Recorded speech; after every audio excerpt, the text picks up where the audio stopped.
Lanjut ke pertanyaan kelima nih Pak, Bu. Mikir aja secara logika, biaya tukang bangunan aja nggak cukup untuk bangun rumah, apalagi buat beli materialnya. Mana mungkin, 800.000 dapat beli rumah, Pak. Kita tadi sudah saya jawab. 800.000 itu jenis angsuran suka-suka. Jadi di Kopperumnas itu memberi peluang kepada saudara kita yang memang pendapatannya nggak menentu. Kadang-kadang dapat 1,5 juta per bulan, kadang-kadang dapat 3 juta, kadang-kadang dapat 900.000 dan kadang-kadang dapat 800.000. Nah, bagi yang pas dapat 800.000 kita bisa angsur karena kita boleh minimum 800.000. Tapi bukan selamanya. Kalau selamanya 800.000 nanti dapat rumahnya lambat, ya. Bayangkan kalau 200 juta dibagi 800.000 nggak 12 tahun lagi, ya, bisa 15 tahun atau 20 tahun. Nah, 800.000 ini kalau kita pendapatannya bulan ini 800, bulan depan ada 2 juta, kasihkan 2 juta, ada 1 juta, kasihkan 1 juta. Jadi nanti dalam waktu 2 tahun diakumulasi sudah mencapai nggak 80%. Jadi maksudnya mereka begini Pak, apakah mungkin dengan 800.000 nih, kita tuh kan bayar tukang aja udah mahal, beli material udah mahal, apakah mungkin Kopperumnas bisa membangun Pak? Itu jadi begini, ya kalau memang bertanya seperti itu, belajar dulu jadi developer. Ya benar-benar Pak. Jadi susah.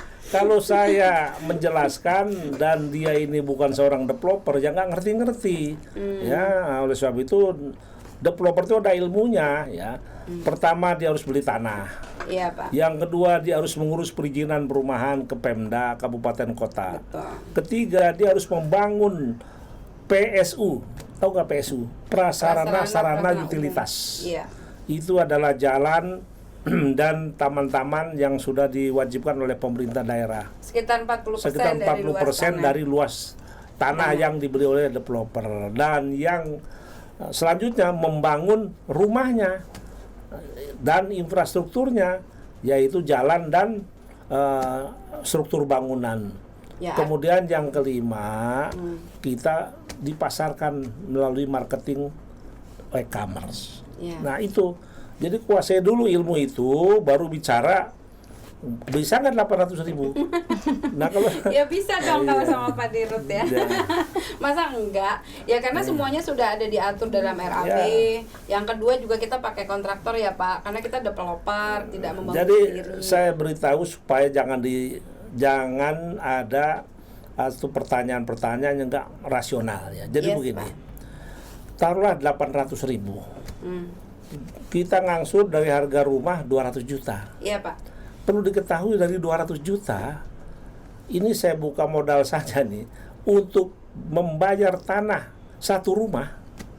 Kalau tanahnya kapling 60 berarti tanah 60 meter, itu jatuhnya sudah ada izin, sudah sertifikat HGB, dan sudah siap bangun, itu tanahnya saja dinilai 35 juta. Nah, kemudian untuk membangun rumahnya dan infrastruktur, itu bisa 3 juta per meter kali 36, 108 juta. 108 juta ditambah 35 juta sudah berapa? Kemudian untuk marketing, untuk legalitas dan lain sebagainya, jatuh maksimum sekitar 170 juta. Sedangkan kita jual 200 juta, kita masih punya untung 20 sampai 30 juta per rumah. Yes, betul. Itulah realistis daripada pembangunan kita. Tapi kalau Kopperumnas menjual rumahnya hanya 100 juta, ya. Nah itu namanya Pak Kuda cerita itu gambling. Nah, itu namanya penipuan. Saya katakan penipuan. Ya, karena nggak mungkin, nggak realistis kan. Betul, tapi kalau 200 juta Kopperumnas ada untung. Jadi Kopperumnas ini pedagang rumah harus untung, walaupun untungnya tidak besar. Nah itu. Oke. Silakan Mbak Sarah. Oke, lanjut pertanyaan selanjutnya.